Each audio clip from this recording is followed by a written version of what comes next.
来信问答，让我们看一看，这次大家好奇的问题是：狗狗血统的民族人可以吃巧克力吗？什么是巧克力？巧了，我有，让我们来试一试吧。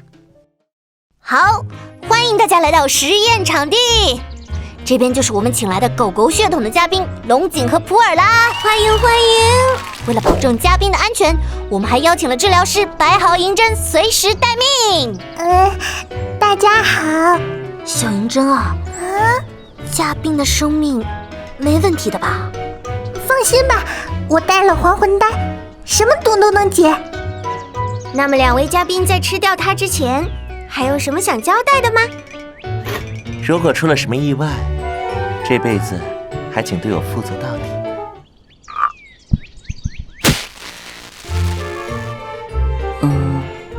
这个嘛，我相信我的朋友。怎么样？有点苦，但在融化了。这个味道很适合与心悦之人分享。银针啊，那个还魂丹是2颗吧？只有1颗，只有1颗。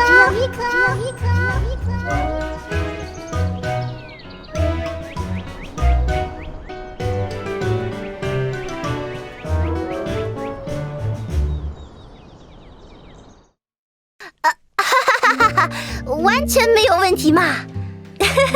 巧克力好好吃哦。看来民族人的那部分占据了主导嘛。也有可能不能吃巧克力的犬科民族人都被进化掉了哦。